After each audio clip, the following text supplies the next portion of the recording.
Everyone, welcome to replica world. आज हम पढ़ने वाले हैं मेंस्ट्रुअल साइकिल के बारे में, जो कि फीमेल्स में होती है। तो चलिए शुरू करते हैं।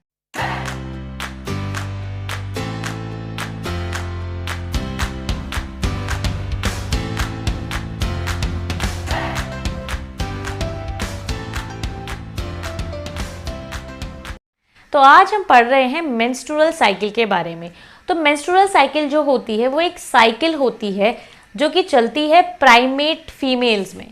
तो प्राइमेट फीमेल्स मतलब प्राइमेट्स जो होते हैं क्या होते हैं, ऑर्गेनिजम्स होते हैं। प्राइमेट क्या होता है, ऑर्डर होता है प्राइमेटा, ठीक है। उसके जो मेंबर्स होते हैं उनको हम क्या बोलते हैं, प्राइमेट्स।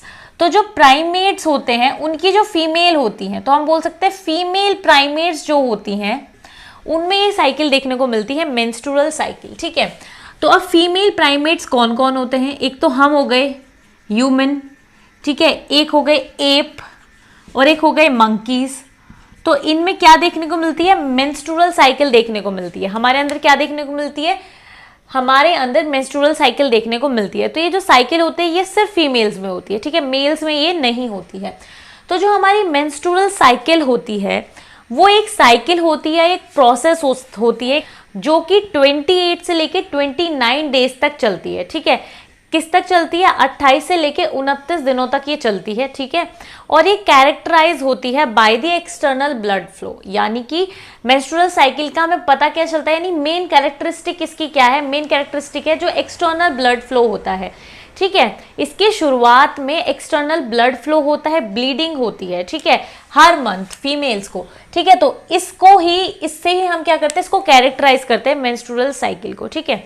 जो मेंस्ट्रुअल साइकिल होती है वो एक फीमेल में तभी स्टार्ट होती है जब वो मैच्योर हो जाती है, ठीक है। प्यूबर्टी के साथ ही वो स्टार्ट होती है, यानी जब एक फीमेल प्यूबर्टी अटेन कर लेती है, सेक्सुअली मैच्योर हो जाती है, तभी ये साइकिल स्टार्ट होती है। तो ये एज होती है 10 से लेकर 12 ईयर्स तक। जब एक फीमेल 10 से 12 साल की होती है तब ये होना स्टार्ट हो जाती है। तो ये इसकी एक हम बोल सकते हैं प्रिडिक्टेड एज है, पर हर एक पर्सन टू पर्सन ये डिफर करती है। यानी कोई फीमेल होगी जिसको 10 साल में स्टार्ट हो जाए, किसी को 12 साल में, या हो सकता है किसी को 13-14 साल में भी स्टार्ट हो, पर ऐसा रेयर होता है, 10-12 साल तक ये स्टार्ट हो जाती है, ठीक है। तो जो पहली मेंस्ट्रुएशन होती है, यानी कि जो पहला मेंस्ट्रुएशन होता है, पहली बार जो साइकिल चलती है, ठीक है, उसको हम लोग बोलते हैं मेनैर्के, ठीक है। तो मेनैर्के का मतलब होता है कि पहली बार मेंस्ट्रुएशन हुआ है, ठीक है। मेंस्ट्रुएशन का मतलब आप समझते हैं external bleeding, external flow, blood flow जो होता है वो क्या, उस फर्स्ट ब्लड फ्लो को हम लोग क्या बोलते हैं, फर्स्ट बार जो मेंस्ट्रुएशन होता है उसको क्या बोलते हैं, मेनैर्के, ठीक है। तो ये बात होती है। तो ये जो होता है ये होता है 10 से 12 साल की एज पर, जब कोई एक फीमेल क्या होती है 10 से 12 साल की होती है, ठीक है। तो ये तो बात हो जाती है हमारी फर्स्ट मेंस्ट्रुएशन की, ठीक है। फिर ये जो हमारी मेंस्ट्रुअल साइकिल होती है ये हमेशा फीमेल्स में नहीं चलती है। ऐसा नहीं कि जब तक वो जिंदा रहेंगे तब तक चलती रहती है, नहीं, एक पर्टिकुलर एज होती है जब ये मेंस्ट्रुएशन होता है, ये बंद हो जाता है। तो वो एज होती है 45 से लेके 50 के बीच में। इस एज के बीच में क्या होता है, जो मेंस्ट्रुएशन होता है वो बंद हो जाता है, ठीक है। तो मेंस्ट्रुएशन जो साइकिल होती है वो क्या होती है, बंद हो जाती है। तो ये जो है हमारा इस एज में जहां पर मेंस्ट्रुएशन बंद हो जाता है इसको हम लोग बोलते हैं मेनोपॉज, ठीक है। क्या बोलते हैं इसको, मेनोपॉज। तो पॉज से आप समझ पा रहे हैं कि पॉज हो जाता है, यानी कि बंद हो जाता है। तो मेनोपॉज कब होता है, 45 से 50 ईयर की एज में, जब जो मेंस्ट्रुएशन होता है वो होना बंद हो जाता है, ठीक है। तो इस तरीके से ये हमारी बात होती है एक शुरुआत की, ठीक है, और एक अंत की, कि कहाँ पर शुरू होती है मेंस्ट्रुअल साइकिल और कब जाके ये बंद हो जाती है, ठीक है। एक और इंपॉर्टेंट चीज होती है, मेंस्ट्रुअल साइकिल एक केस में और नहीं होती है, ठीक है। एक तो हमने देखा कि जो 45 से 50 साल की फीमेल्स होती है उनमें मेंस्ट्रुएशन होना बंद हो जाता है, ठीक है। साथ साथ में मेंस्ट्रुअल फ्लो या जो मेंस्ट्रुएशन है वो कहाँ पे बंद हो जाता है, जब कोई फीमेल प्रेग्नेंट होती है तब भी वो मेंस्ट्रुएशन जो होता है वो नहीं होता है, ठीक है। कोई फीमेल अगर प्रेग्नेंट होगी तो उतने टाइम तक उसको मेंस्ट्रुएशन नहीं होगा, और जैसे ही फिर वो डिलीवर कर देगी बच्चे को तो उसके थोड़े दिनों बाद क्या होता है, मेंस्ट्रुएशन होना नॉर्मली स्टार्ट हो जाता है। साथ में जो फीमेल्स लैक्टेटिंग होती हैं, यानी कि जो बच्चों को दूध पिलाती हैं, उस टाइम भी कुछ टाइम के लिए क्या होता है, मेंस्ट्रुएशन रुक जाता है या अनइवन हो जाता है, यानी कि जिस टाइम होना चाहिए उस टाइम नहीं होता। तो इस तरीके से होता है। और कुछ केसेस ऐसे होते हैं जहाँ पर किसी डिजीज की वजह से, किसी प्रॉब्लम की वजह से सिस्टम में मेंस्ट्रुएशन जो है होता नहीं है, ठीक है, या फिर थोड़े टाइम के लिए रुक जाता है, या फिर एबनॉर्मली क्या होता है जैसे कि 2 महीने में, 3 महीने में, इस तरीके से, ठीक है। जो नॉर्मल फ्लो है वो नहीं चलता। तो इस तरीके से कुछ ही रीजंस होते हैं। पहला रीजन तो एक मेनोपॉज की वजह से भी हो सकता है, एक प्रेगनेंसी की वजह से, और एक हो सकता है फिजिकल कोई प्रॉब्लम है या बॉडी में कोई प्रॉब्लम है उस वजह से नहीं होता है। तो ये हमारा एक इंट्रोडक्शन हो गया टॉपिक का कि मेंस्ट्रुएशन साइकिल में क्या होता है, यानी मेंस्ट्रुअल साइकिल में क्या होता है। अब हम बात करते हैं कि इसमें इवेंट्स क्या क्या होते हैं, क्या क्या हॉर्मोन्स होते हैं और कैसे ये रोल प्ले करते हैं, ठीक है। तो अगर हम बात करें मेंस्ट्रुअल साइकिल की, तो इसमें 4 फेजेस होते हैं, ठीक है। इसमें क्या होता है, 4 फेजेस होते हैं। पहला जो फेज होता है, यानी जहां से ये मेंस्ट्रुएशन साइकिल क्या होती है, स्टार्ट होती है, मतलब मेंस्ट्रुअल साइकिल स्टार्ट होती है, वो सबसे पहला जो फेज होता है वो होता है मेंस्ट्रुअल फेज, ठीक है, या मेंस्ट्रुएशन फेज। मेंस्ट्रुएशन फेज, या फिर हम इसको बोलते हैं ब्लीडिंग फेज, ठीक है बच्चों। इसको हम लोग बोलते हैं मेंस्ट्रुएशन फेज और ब्लीडिंग फेज। सबसे पहला फेज होता है ये हमारा मेंस्ट्रुअल साइकिल का, तो हम यहाँ पे 1 लिख लेते हैं। दूसरा जो फेज होता है जो इसके बाद आता है वो होता है फॉलिक्यूलर या प्रोलिफरेटिव फेज, ठीक है। तो दूसरा होता है फॉलिक्यूलर और प्रोलिफरेटिव फेज, ठीक है। जो हमारा तीसरा फेज आता है, वो तीसरा फेज हमारा होता है बच्चों ओव्यूलेटरी फेज, ठीक है। तीसरा जो फेज होता है वो होता है ओव्यूलेटरी फेज। और चौथा जो हमारा फेज होता है वो हमारा होता है ल्यूटियल फेज और सिक्रीटरी फेज। तो इस तरीके से 4 फेजेस होते हैं हमारे मेंस्ट्रुअल साइकिल में, ठीक है बच्चों। 4 फेजेस होते हैं। पहला फेज होता है मेंस्ट्रुअल यानी मेंस्ट्रुएशन और ब्लीडिंग फेज, दूसरा होता है फॉलिक्यूलर और प्रोलिफरेटिव फेज, और तीसरा हमारा होता है ओव्यूलेटरी फेज, और चौथा होता है ल्यूटियल और सिक्रीटरी फेज। अब इन फेजेस के बारे में हम धीरे धीरे पढ़ेंगे, स्टेप वाइज पढ़ेंगे कि हर एक फेज में क्या चेंजेस होते हैं, ठीक है, और कितने दिनों तक फेजेस ये चलते हैं, हार्मोन का कॉन्सेंट्रेशन किस फेज में कितना होता है, कौन सा हार्मोन किस टाइम सिक्रीट होता है, ये सब चीजें हम लोग पढ़ेंगे। तो सबसे पहले बच्चों हम लोग लेके चलते हैं हमारा जो सबसे पहला फेज है, जो कि हमारा मेंस्ट्रुएशन फेज, ठीक है। मेंस्ट्रुएशन फेज जो है हमारा, वो हमारा सबसे पहला फेज होता है। तो जैसे कि मैंने आपको बताया था कि मेंस्ट्रुअल साइकिल को इसी से कैरेक्टराइज किया जाता है, ठीक है, यानी ये एक हम बोल सकते हैं एक सिंबल है, ठीक है, मेंस्ट्रुअल साइकिल का, कि अगर हमारा जो मेंस्ट्रुएशन है या ब्लीडिंग है वो सही हो रही है, सही टाइम पर हो रही है, इसका मतलब जो हमारी मेंस्ट्रुअल साइकिल है वो सही चल रही है, ठीक है। हर एक 28 से 29 दिन में मेंस्ट्रुएशन होता है, यानी ब्लीडिंग होती है।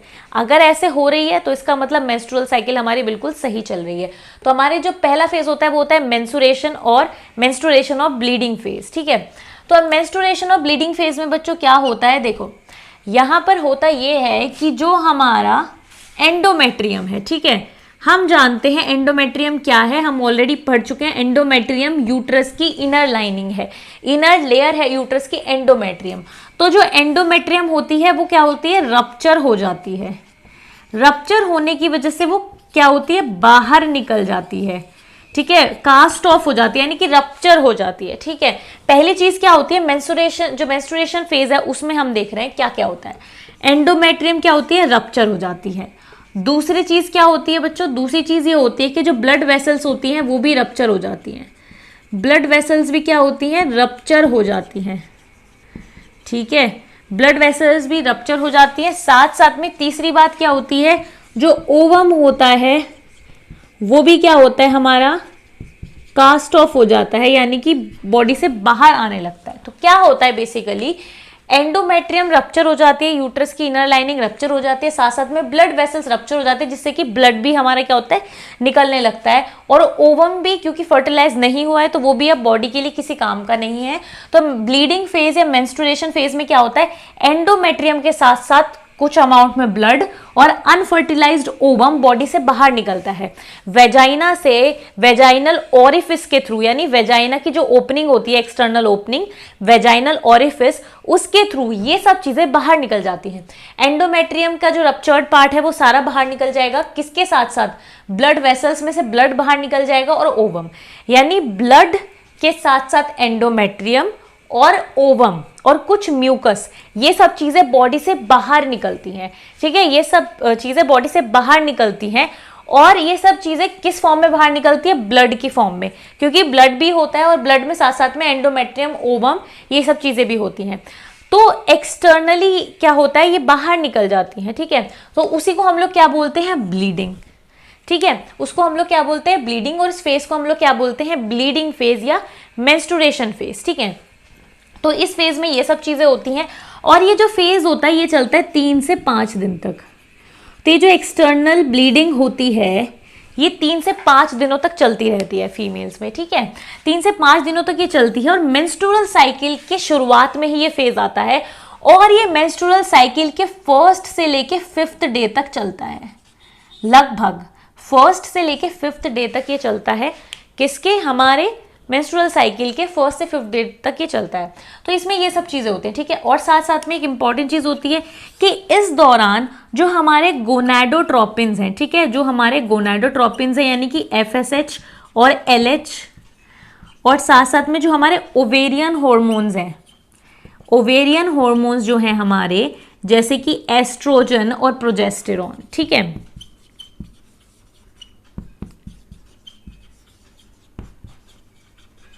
तो ये जो हमारे गोनाडोट्रोपिन्स है, ओवेरियन हार्मोन है, इनका कॉन्सेंट्रेशन कम रहता है इस टाइम। ठीक है, मेंस्ट्रुएशन और ब्लीडिंग फेज में गोनाडोट्रोपिन्स और ओवेरियन हार्मोन्स का कॉन्सेंट्रेशन बच्चों कम रहता है। ठीक है, तो ये कुछ इंपॉर्टेंट चीजें हैं जो आपको याद रखनी है मेंस्ट्रुएशन फेज के बारे में। ठीक है, तो ये तो हमारी बात हुई मेंस्ट्रुएशन और ब्लीडिंग फेज के बारे में। ठीक है, अब हम पढ़ेंगे नेक्स्ट फेज के बारे में, जो है हमारा फॉलिक्यूलर फेज, या फिर जिसको हम प्रोलिफरेटिव फेज बोलते हैं। ठीक है बच्चों, तो यहां पर हमारा सेकेंड फेज स्टार्ट हो जाता है। ठीक है, जो हमारा सेकेंड फेज होता है बच्चों वो स्टार्ट होता है 6th डे से। जैसे कि मैंने आपको बताया कि 1st से 5th डे तक कौन सा फेज चलता है? 1st से 5th डे तक हमारा चलता है मेंस्ट्रुएशन या ब्लीडिंग फेज। तो जो हमारा सेकेंड फेज आता है वो हमारा आता है प्रोलिफरेटिव फेज और फॉलिक्यूलर फेज। ठीक है, तो इस तरीके से ये जो हमारा होता है, जहां पे प्रोलिफरेटिव फेज और फॉलिक्यूलर फेज, ये दूसरा फेज होता है। और ये कब आता है? ठीक है, ये आता है मेंस्ट्रुअल फेज के बाद। मेंस्ट्रुअल फेज के बाद हमारा प्रोलिफरेटिव या फॉलिक्यूलर फेज आता है बच्चों। ठीक है, तो ये जो हमारा प्रोलिफरेटिव या फॉलिक्यूलर फेज होता है ये 6th डे से स्टार्ट होता है। तो 6th day of menstrual cycle, यहां से हमारा स्टार्ट होता है फॉलिक्यूलर फेज। और ये कब तक चलता है? ये हमारा चलता है 13th डे तक। 6th डे से लेके लगभग ये 13th डे तक चलता है हमारा क्या? प्रोलिफरेटिव और फॉलिक्यूलर फेज। ठीक है, ये चीज आप लोग समझ गए। अब हम देखते हैं कि इसमें चेंजेस क्या क्या होता है, इसमें क्या क्या चीजें होती हैं। तो देखो बच्चों, क्या होता है, जब हमारे पास मेंस्ट्रुअल फ्लो हो चुका है उसके बाद अब सिस्टम को रिपेयर होने की जरूरत है। ठीक है, क्योंकि एंडोमेट्रियम भी रप्चर हो चुकी थी, ब्लड वेसल्स भी रप्चर हो चुकी थी, तो उनको भी सही होने की जरूरत है। साथ साथ में हार्मोन का कॉन्सेंट्रेशन भी बहुत कम था, चाहे वो गोनाडोट्रोपिन्स हो या फिर वो ओवेरियन हार्मोन्स हो, दोनों टाइप के हार्मोन्स का कॉन्सेंट्रेशन कम था। तो एक्चुअली होता क्या है, क्योंकि हमें पता है कि मतलब सिस्टम को पता है ये चीज़ कि ओवेरियन हार्मोन और गोनाडोट्रोपिन का बहुत ज़्यादा कॉन्सेंट्रेशन कम है, तो इस चीज़ को देखते हुए सिस्टम हाइपोथैलेमस को स्टिमुलस भेजता है, जिससे कि गोनाडोट्रोपिन रिलीजिंग हार्मोन ज़्यादा अमाउंट में रिलीज होने लगता है। ठीक है, ओवेरियन हार्मोन और गोनाडोट्रोपिन हार्मोन के कम कॉन्सेंट्रेशन की वजह से बच्चों क्या होता है, गोनाडोट्रोपिन रिलीजिंग हार्मोन ज्यादा अमाउंट में रिलीज होना शुरू हो जाता है। ठीक है, तो एक तरीके से कम कॉन्सेंट्रेशन स्टिमुलस की तरह काम करता है हाइपोथैलेमस के लिए, और हाइपोथैलेमस GnRH यानी गोनाडोट्रोपिन रिलीजिंग हार्मोन को ज्यादा अमाउंट में रिलीज करना शुरू कर देता है। तो इस फेज में क्या होता है, GnRH का जो सिक्रीशन है वो इंक्रीज हो जाता है। ठीक है बच्चों, इंक्रीज हो जाता है। अब जीएनआरएच का सिक्रीशन इंक्रीज होने की वजह से, क्योंकि ये गोनेडोट्रोपिन रिलीजिंग हार्मोन है, तो गोनेडोट्रोपिन को रिलीज करवाता है ये, तो इस वजह से क्या होगा, गोनेडोट्रोपिन का रिलीज भी होने लगेगा। ठीक है, गोनेडोट्रोपिन भी क्या होंगे, सिक्रीट होने लगेंगे, उनका सिक्रीशन भी धीरे धीरे बढ़ना शुरू हो जाएगा। गोनेडोट्रोपिन क्या होते हैं, एफएसएच और एलएच, यानी इस फेज में अब धीरे धीरे एफएसएच और एलएच का कॉन्सेंट्रेशन क्या होगा, इंक्रीज होना शुरू हो जाएगा सिस्टम में। तो गोनेडोट्रोपिन का सिक्रीशन भी धीरे धीरे इंक्रीज होना शुरू हो जाएगा। ग्रेजुअली एफएसएच और एलएच का सिक्रीशन बढ़ना स्टार्ट हो जाएगा। जैसे ही जो हमारा सिस्टम है वहां पे एफएसएच यानी फॉलिकल स्टिमुलेटिंग हार्मोन का कॉन्सेंट्रेशन बढ़ने लगेगा, वैसे ही इसके इन्फ्लुएंस में ओवरी में फॉलिकल्स डेवलप होना शुरू हो जाएंगी। जो ओवरी में फॉलिकल्स प्राइमोर्डियल कंडीशन में थी वो प्राइमरी में जाएंगी। ठीक है, जो प्राइमरी में थी वो सेकेंडरी में जाएंगी, फिर सेकेंडरी से टर्चरी में जाएंगी। इस तरीके से फॉलिकल का डेवलपमेंट होना शुरू हो जाएगा। साथ साथ में जो हमारा oocyte था वो भी डेवलप करना शुरू हो जाएगा। प्राइमरी oocyte बन जाएगा हमारा धीरे धीरे सेकेंडरी oocyte, और सेकेंडरी oocyte में भी फिर डिवीजन स्टार्ट हो जाएगा। तो इस तरीके से oocyte भी डेवलप करेगा और फॉलिकल्स भी डेवलप करेंगी। ठीक है, oocyte डेवलप करेगा और फॉलिकल्स डेवलप करेंगी धीरे धीरे।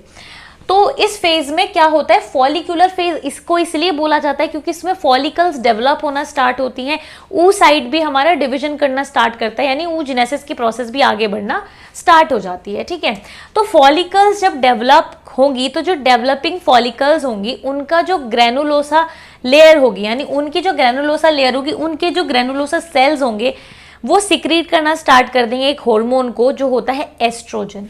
ठीक है, तो नेक्स्ट जो इसमें डेवलपमेंट होता है वो क्या होता है, एक तो यहाँ पे हम लोग लिख देंगे फॉलिक्यूलर डेवलपमेंट। ठीक है, एक फॉलिकल्स का डेवलपमेंट होगा। ठीक है, follicles development and oocyte development. ठीक है, oocyte डेवलपमेंट, साथ साथ में क्या होगा, secretion of estrogen. Next development इसमें क्या है, secretion of estrogen by granulosa cells. ठीक है, तो बच्चों यहां पे क्या हुआ हमारा, क्योंकि फॉलिकल्स डेवलप कर रही हैं तो डेवलपिंग फॉलिकल्स एस्ट्रोजन सिक्रेट करना स्टार्ट कर देती हैं, यानी जो डेवलपिंग फॉलिकल है उनके जो ग्रेनुलोसा सेल्स हैं वो एस्ट्रोजन सिक्रीट करना स्टार्ट कर देते हैं। जैसे जैसे वो एस्ट्रोजन सिक्रीट करते हैं तो एस्ट्रोजन का कॉन्सेंट्रेशन बॉडी में बढ़ने लगता है। ठीक है, एस्ट्रोजन का कॉन्सेंट्रेशन बॉडी में बढ़ने लगता है, और एस्ट्रोजन का कॉन्सेंट्रेशन बढ़ता है। ठीक है, थोड़े अमाउंट में यहाँ पे इनहिबिन भी सिक्रीट होता है। ठीक है, ग्रेनुलोसा सेल्स एस्ट्रोजन सिक्रीट करते हैं, थोड़े अमाउंट में इनहिबिन भी यहाँ पे सिक्रीट होता है, एक सब्सटेंस होता है ये। ठीक है, जैसे जैसे एस्ट्रोजन का सिक्रीशन बच्चों बढ़ने लगता है वैसे वैसे एलएच का सिक्रीशन भी बॉडी में बढ़ने लगता है। ठीक है, धीरे धीरे एलएच का सिक्रीशन भी बॉडी में बढ़ने लगता है।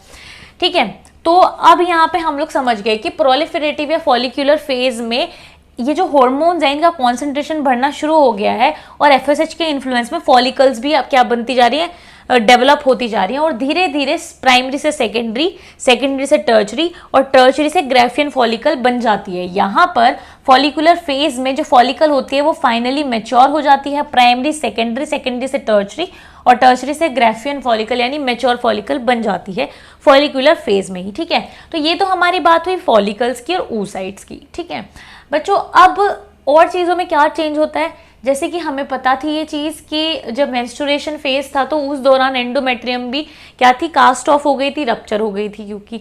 ठीक है, ब्लड वेसल्स भी रप्चर हो गए थे। तो अब यहाँ पर इस फेज में बच्चों क्या होता है कि वो जो हमारी एंडोमेट्रियम होती है वो बिल्ट होना शुरू हो जाती है। इस फेज की शुरुआत से ही वो बिल्ट होना स्टार्ट हो जाती है, दोबारा से वो सेल्स आने शुरू हो जाते हैं, उसमें वो दोबारा से बिल्डअप होना शुरू हो जाती है। साथ में ब्लड वेसल्स की भी रिपेयरिंग स्टार्ट हो जाती है। ब्लड वेसल्स में ब्लड क्या होता है, दोबारा से चलने लगता है, यानी कि डिपॉजिट होने लगता है, और क्या होता है, ब्लड वेसल्स भी सही हो जाती हैं, पहले रप्चर हो गई थी ना, इस तरीके से। तो एंडोमेट्रियम का जो मेंटेनेंस है वो भी इसमें थोड़ा थोड़ा शुरू हो जाता है, और इस फेज के दौरान जो एंडोमेट्रियम होती है उसकी थिकनेस 3 mm तक हो जाती है। ठीक है, एंडोमेट्रियम की थिकनेस 3 mm तक हो जाती है। तो बच्चों ये वाली जो बात थी ये थी हमारी फॉलिक्यूलर फेज, और हम इसको बोल सकते हैं प्रोलिफरेटिव फेज की। ठीक है, जो बच्चों नेक्स्ट हमारा फेज आता है वो आता है हमारा ओव्यूलेटरी फेज। ठीक है, क्या आता है हमारा ओव्यूलेटरी फेज। तो ओव्यूलेटरी फेज में देखो क्या होता है, हमें पता है कि जो हमारा प्रोलिफरेटिव फेज था, तो प्रोलिफरेटिव फेज में हमारे पास हमने क्या बताया, क्या क्या चीजें थी हमारे पास प्रोलिफरेटिव फेज में। जो हमारा ग्राफियन फॉलिकल था वो आ चुका है हमारे पास। ठीक है, ग्राफियन फॉलिकल हमारे पास है अभी इस टाइम फॉलिकुलर फेज के अंत में। फॉलिकुलर फेज के एंड में एंडोमेट्रियम 3 mm तक थिक हो जाती है, और जो हमारा फॉलिकल होता है वो फुली ग्रोन हो जाता है, यानी ग्राफियन फॉलिकल हो जाता है। और जो हमारा oocyte होता है वो मियोसिस सेकेंड उसमें शुरू हो जाती है। ठीक है, पर वो मेटाफेज सेकंड पे रुक जाती है, ये हम ऑलरेडी बात कर चुके हैं इसके बारे में। ठीक है, oocyte में जो होता है हमारा वो सेकेंडरी oocyte कंडीशन में होता है। ठीक है, तो इस दौरान oocyte जो होता है हमारा सेकेंडरी oocyte कंडीशन में होता है, इस टाइम सेकेंडरी oocyte कंडीशन में होता है। तो ये चीज हमारी थी at the end of follicular phase, यानी फॉलिकुलर फेज के अंत में ये सब चीजें हमारे पास थी। ठीक है, तो अब जो हमारा नेक्स्ट फेज आता है वो आता है हमारा ओव्यूलेटरी फेज। ठीक है बच्चों, क्या आता है ओव्यूलेटरी फेज।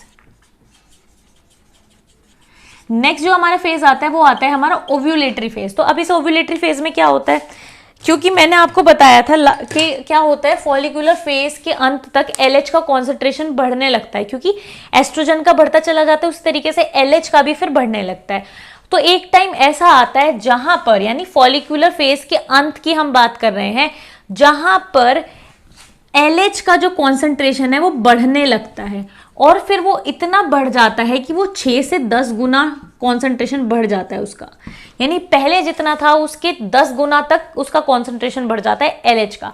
और जो हमारे FSH होता है उसका कॉन्सेंट्रेशन भी 2 से 3 गुना बढ़ जाता है। ठीक है, तो हम बोल सकते हैं कॉन्सेंट्रेशन जो है इंक्रीज हो जाता है, LH का 6 से 10 टाइम्स और FSH का 2 से 3 टाइम्स। इतना होने पर क्या होता है, जो हमारा ग्राफियन फॉलिकल होता है वो सरफेस पे आने लगता है, ग्राफियन फॉलिकल सरफेस पे आने लगता है, और उसमें एक ऐसे करके प्रोट्यूडेंस बन जाता है। यानी कि अगर हमारा नॉर्मल ग्राफियन फॉलिकल ये था, तो फिर क्या होगा, ये सब चेंजेस होने की वजह से वो इस तरीके से हो जाएगा। ठीक है, और जो हमारा वो oocyte है, जो हमारा वो सेकेंडरी oocyte है, अब वो यहां आ जाएगा, वो बाहर निकलने की तैयारी कर लेगा। तो यहां पे क्या होगा, जैसे ही LH का कॉन्सेंट्रेशन इतने ज्यादा बढ़ जाएगा, ठीक है, तो इसको हम लोग बोलेंगे LH सर्ज। इसको क्या बोलेंगे हम लोग, LH सर्ज। जब LH का कॉन्सेंट्रेशन बहुत ज्यादा बढ़ जाता है, इसको हम लोग बोलते हैं LH सर्ज। तो LH के इतने ज्यादा कॉन्सेंट्रेशन बढ़ने की वजह से क्या होगा, ये जो हमारा oocyte है, ठीक है, ये जो हमारा सेकेंडरी oocyte है, ये बाहर आ जाएगा ग्राफियन फॉलिकल से। ग्राफियन फॉलिकल रप्चर हो जाएगी, टूट जाएगी, और ये जो हमारा सेकेंडरी oocyte है ये बाहर आ जाएगा।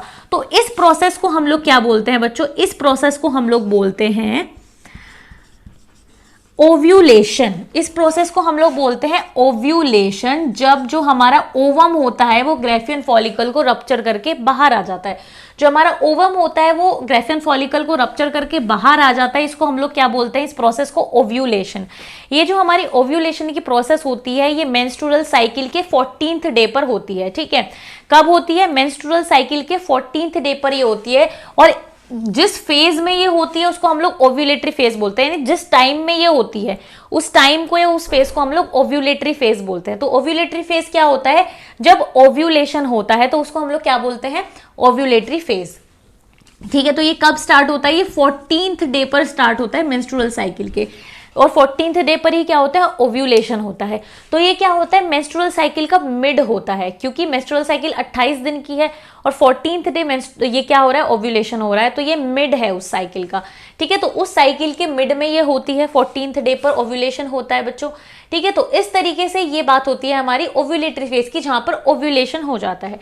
अब एक इंपॉर्टेंट चीज इसमें है, ठीक है, देखो कुछ बुक्स में आपको ये देखने को मिलेगा कि ओव्यूलेशन होता है तो ओवम बाहर निकलता है, कुछ में आपको देखने को मिलेगा कि सेकेंडरी oocyte बाहर निकलता है ओव्यूलेशन के टाइम पे।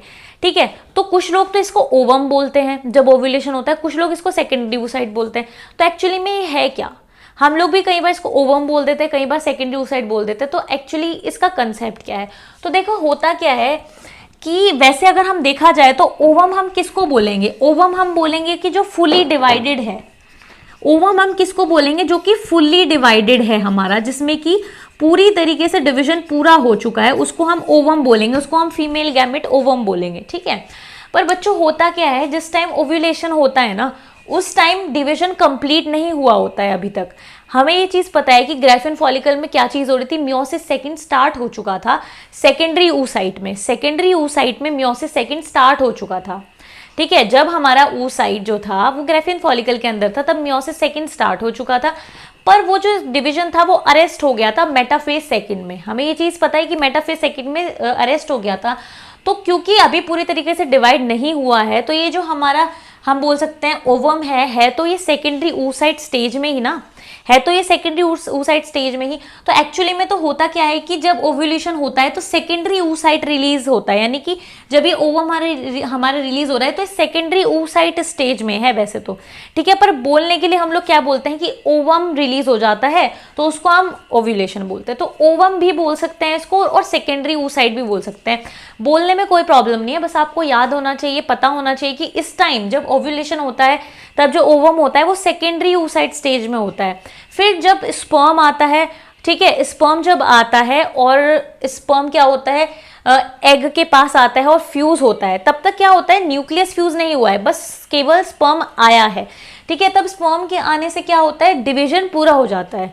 ठीक है, स्पर्म के आने से फिर डिवीजन पूरा हो जाता है, जिसके बारे में हम ऑलरेडी बात कर चुके हैं। ठीक है, डिवीजन पूरा हो जाता है, फिर ये ओवम बनता है।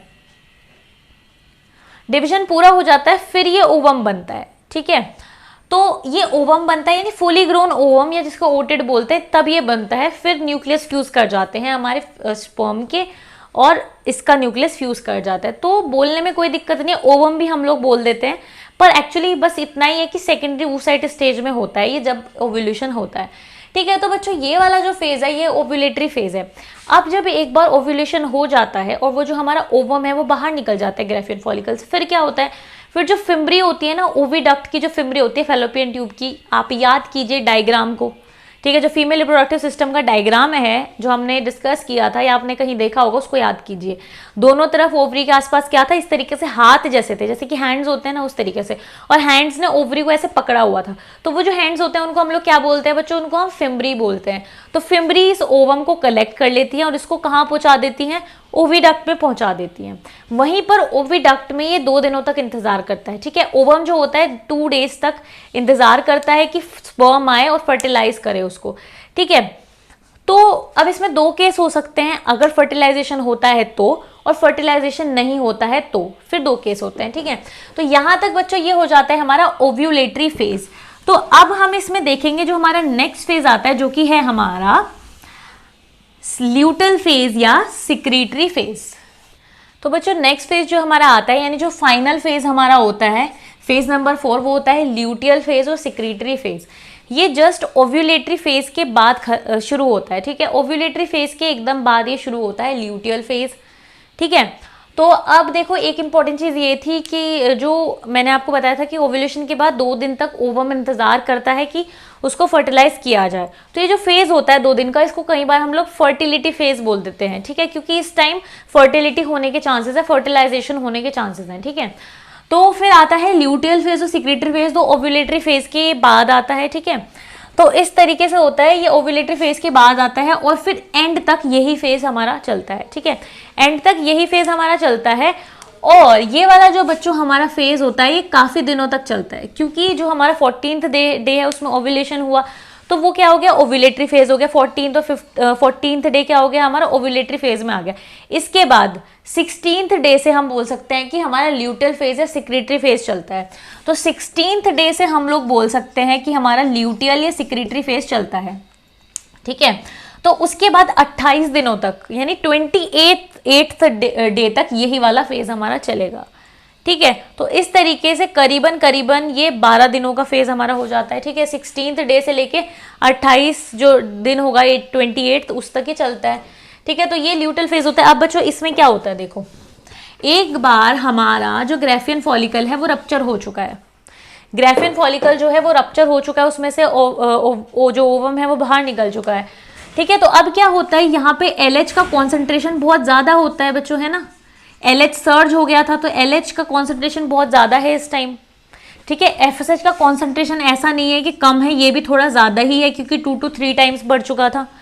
ठीक है, तो इस तरीके से ये ज़्यादा ही होते हैं और एस्ट्रोजन का कॉन्सेंट्रेशन भी है अच्छा खासा, ऐसा नहीं है कि कम है एस्ट्रोजन का कॉन्सेंट्रेशन भी, अभी कॉन्सेंट्रेशन ठीक ठाक एस्ट्रोजन का भी बना हुआ है, एलएच का भी ज़्यादा कॉन्सेंट्रेशन है, एफएसएच का भी, ठीक है। तो हार्मोन की कंडीशन तो ये है। अब यहाँ पे एक और चीज़ है, ठीक है, एलएच क्योंकि ज़्यादा कॉन्सेंट्रेशन में है, तो अब एलएच के इन्फ्लुएंस में क्या होगा, जो हमारा ग्राफियन फॉलिकल है वो उसमें चेंजेस होने शुरू हो जाएंगे, और ग्राफियन फॉलिकल के सेल्स में क्या होगा, लिपिड का डिपोजिशन होना स्टार्ट हो जाएगा। ग्राफियन फॉलिकल में अभी भी क्या करेगा, धीरे धीरे मतलब क्या करेगा, मैच्योर करेगा, और यहाँ पर ग्राफियन फॉलिकल के जो सेल्स हैं उनमें लिपिड का डिपोजिशन होने लगेगा, और यहाँ पे क्या हो गया, यहाँ पे हो जाएगा ल्यूटिनाइजेशन, एक प्रोसेस हो जाएगी ल्यूटिनाइजेशन, क्योंकि यहाँ पर क्या होगा, ग्राफियन फॉलिकल में लिपिड का डिपोजिशन स्टार्ट होना शुरू हो जाएगा, और ग्राफियन फॉलिकल एलएच के इन्फ्लुएंस में बन जाएगा कॉर्पस ल्यूटियम, ठीक है, क्या बन जाएगा, कॉर्पस ल्यूटियम। तो कॉर्पस ल्यूटियम बन जाएगा हमारा ग्राफियन फॉलिकल एलएच के इन्फ्लुएंस में, ठीक है। इस प्रोसेस को हम लोग बोलते हैं ल्यूटिनाइजेशन, क्या बोलते हैं, ल्यूटिनाइजेशन, ठीक है। तो ल्यूटिनाइजेशन हो जाएगा एलएच के इन्फ्लुएंस में। अब ये जो कॉर्पस ल्यूटियम हमारा बन गया, इस कॉर्पस ल्यूटियम के जो सेल्स हैं अब वो सिक्रीट करना शुरू करेंगे प्रोजेस्टेरॉन, ठीक है। तो कॉर्पस ल्यूटियम के जो सेल्स होंगे वो सिक्रीट करेंगे प्रोजेस्टेरॉन, क्या सिक्रीट करना शुरू करेंगे, प्रोजेस्टेरॉन। तो कॉर्पस ल्यूटियम के सेल बहुत ज्यादा अमाउंट में सिक्रीट करेंगे प्रोजेस्टेरॉन। तो ये मैंने ज्यादा के लिए शो किया, इंक्रीज के लिए नहीं, इस बार मैंने ज्यादा के लिए एरो लगाया है, प्रोजेस्टेरॉन ज्यादा अमाउंट में, कुछ अमाउंट में एस्ट्रोजन, और थोड़े अमाउंट में हम कह सकते हैं इनहिबिन, ठीक है। तो प्रोजेस्टेरॉन ज्यादा अमाउंट में और एस्ट्रोजन कम अमाउंट में, ठीक है। उसके बाद कॉर्पस ल्यूटियम में जो थिका सेल्स होते हैं वो थोड़े अमाउंट में क्या करते हैं, हमारा एंड्रोजन सिक्रीट करते हैं, ठीक है। तो इस तरीके से ये होता है। तो यहां पर मेन बात ये है कि कॉर्पस ल्यूटियम ज्यादा अमाउंट में प्रोजेस्टेरॉन सिक्रीट कर रहा होगा। तो अब ये जो हमारा प्रोजेस्टेरॉन है बच्चों, प्रोजेस्टेरॉन का काम क्या होता है, अब ये जो हमारा प्रोजेस्टेरॉन है और ये जो एलएच है, ये दोनों मिलके अब एंडोमेट्रियम को और जल्दी ग्रो कराएंगे, उसको और ज्यादा स्ट्रॉन्ग बनाएंगे। तो एंडोमेट्रियम इसमें और ज्यादा स्ट्रॉन्ग बनेगी, इस फेज में हम और भी ज्यादा थिक हो जाएगी, साथ साथ में सिक्रीटरी जो उसकी फंक्शन है वो भी स्टार्ट हो जाएगा, यानी उसके जो सेल्स हैं उनका जो सिक्रीटरी फंक्शन होता है वो भी एक्टिवेट होना शुरू हो जाता है, एक्टिवेट हो जाता है। एंडोमेट्रियम का जो सिक्रीटरी फेज होता है, मतलब जो सिक्रीटरी नेचर होता है वो शुरू हो जाता है प्रोजेस्टेरॉन और एलएच के इन्फ्लुएंस में, ठीक है। तो इस तरीके से जो रिप्रोडक्टिव ट्रैक्ट हमारा होता है, जो यूट्रस होता है, उसकी लाइनिंग को बहुत ज्यादा स्ट्रॉन्ग कर दिया जाता है, ठीक है। जो रिप्रोडक्टिव सिस्टम होता है उसको बहुत ज्यादा स्ट्रॉन्ग कर दिया जाता है, और प्रोजेस्टेरॉन और एलएच मिलके इस पूरे सिस्टम को, फीमेल रिप्रोडक्टिव सिस्टम को तैयार कर देते हैं, यूट्रस को तैयार कर देते हैं कि वो फर्टिलाइज ओवम को रिसीव कर सके, है ना। तो फर्टिलाइज ओवम को रिसीव करने के लिए पूरी तरीके से सिस्टम को तैयार कर दिया जाता है, और यहां पर जो हमारी एंडोमेट्रियम होती है वो 5 to 7 mm तक थिक हो जाती है, ठीक है। और सिस्टम को पूरी तरीके से तैयार कर दिया जाता है कि अगर ओवम फर्टिलाइज हो गया तो उसको क्या किया जा सके, उसको रिसीव किया जा सके, ठीक है। तो अब इसमें दो केसेस होते हैं, अगर रिसीव किया गया फर्टिलाइज ओवम, मतलब अगर ओवम फर्टिलाइज हो गया, ठीक है, तो यानी कि प्रेगनेंसी हो गई, तो अब क्या होगा, अब प्रोजेस्टेरॉन का जो कॉन्सेंट्रेशन है वो बना रहेगा हाई, लो नहीं होगा प्रोजेस्टेरॉन का कॉन्सेंट्रेशन, ठीक है, अगर प्रेगनेंसी होती है तो। और इस तरीके से फिर और भी हार्मोन्स आने शुरू हो जाते हैं, ठीक है, धीरे धीरे प्लेसेंटा डेवलप होना शुरू हो जाता है, और जो भी बहुत सारे चेंजेस होते हैं प्रेगनेंसी के दौरान वो होना शुरू हो जाते हैं, जो कि हम जरूर पढ़ेंगे जब हम फर्टिलाइजेशन पढ़ेंगे, ठीक है। तो इस तरीके से ये सब चीजें होनी शुरू हो जाती हैं। पर दूसरा केस अगर होता है जब प्रेगनेंसी अगर नहीं हुई, यानी कि अगर ओवम फर्टिलाइज नहीं हुआ है, तो क्या होगा, अगर ओवम फर्टिलाइज नहीं होता है तो इस केस में क्या होता है, जो हमारा एलएच है, प्रोजेस्टेरॉन है, उनका कॉन्सेंट्रेशन हाई है, पर जो ओवम है वो फर्टिलाइज नहीं हुआ है, तो प्रोजेस्टेरॉन के हाई कॉन्सेंट्रेशन की वजह से जो प्रोजेस्टेरॉन हमारा है वो क्या करता है, एक इनहिबिटिंग सिग्नल देने लगता है, जिससे कि एलएच का कॉन्सेंट्रेशन कम होने लगता है, यानी कि प्रोजेस्टेरॉन के सिक्रीशन को इनहिबिट करने लगता है, प्रोजेस्टेरॉन इनहिबिट करने लगता है LH के सिक्रीशन को, ठीक है। तो प्रोजेस्टेरॉन एक नेगेटिव फीडबैक इनहिबिशन करवा देता है LH का, यानी ल्यूटिनाइजिंग हार्मोन का, क्योंकि प्रोजेस्टेरॉन इनहिबिट करने लगता है LH को, तो LH का कॉन्सेंट्रेशन कम होने लगता है, साथ साथ में FSH का कॉन्सेंट्रेशन भी कम होने लगता है। इनहिबिन की वजह से क्या होता है, FSH का कॉन्सेंट्रेशन भी क्या होने लगता है, कम होने लगता है। FSH का कॉन्सेंट्रेशन कम होने लगता है, एस्ट्रोजन का कॉन्सेंट्रेशन कम होने लगता है, ठीक है। जो हमारा प्रोजेस्टेरॉन होता है वो क्या करता है, एक्चुअली गोनेडोट्रोपिन रिलीजिंग हार्मोन को कम करने लगता है, यानी वो गोनेडोट्रोपिन रिलीजिंग हार्मोन को इनहिबिट करने लगता है। अब गोनेडोट्रोपिन रिलीजिंग हार्मोन नहीं होगा तो LH भी सिक्रीट नहीं हो पाएगा और FSH भी सिक्रीट नहीं हो पाएगा। इस वजह से FSH का कॉन्सेंट्रेशन कम होने लगता है और LH का कॉन्सेंट्रेशन भी कम होने लगता है, और क्योंकि इन दोनों का फिर कॉन्सेंट्रेशन नहीं होगा तो यानी LH का नहीं होगा।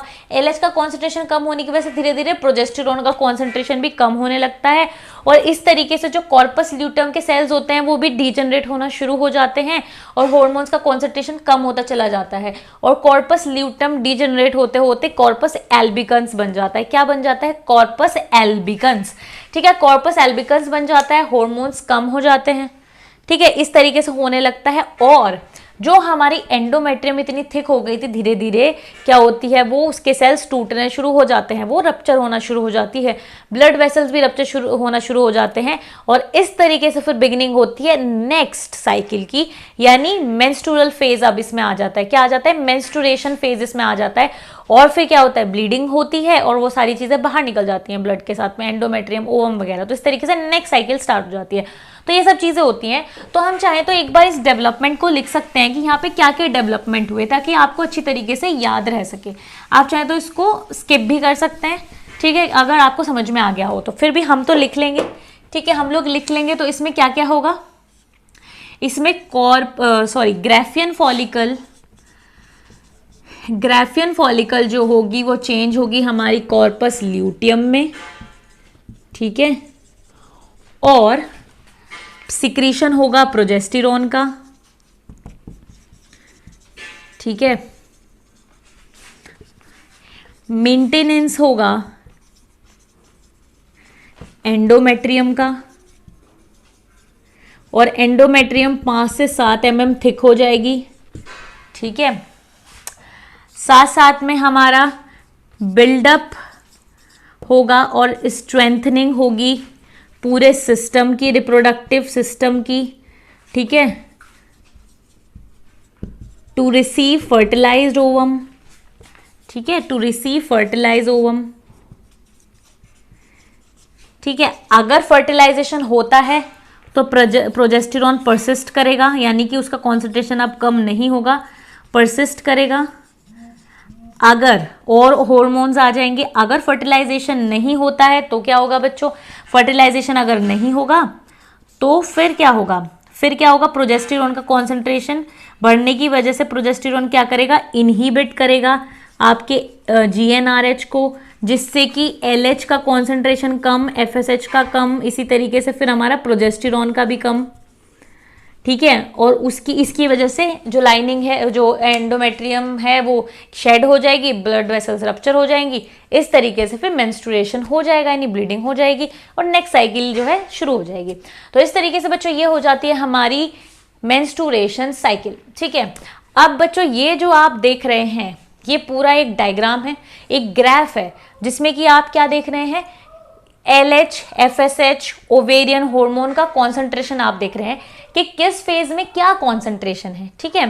तो किस फेज में क्या कॉन्सेंट्रेशन है आप यहां से देख सकते हैं, इसमें सारी चीजें क्लियरली मेंशन है कि किस दिन में कितना कौन सा फेज होता है और हार्मोन का कॉन्सेंट्रेशन कब बढ़ता है और कब घटता है। तो इस तरीके से बच्चों ये जो हमारा टॉपिक है ये पूरा हो जाता है। मैं उम्मीद करती हूँ कि ये टॉपिक आपको समझ में आया होगा। अगर कोई भी क्वेश्चंस आपके हैं या कोई भी सजेशन है तो मुझे कमेंट सेक्शन में ज़रूर बताइए, और इस वीडियो को लाइक कीजिए, शेयर कीजिए और एप्लीकेबल को सब्सक्राइब कीजिए।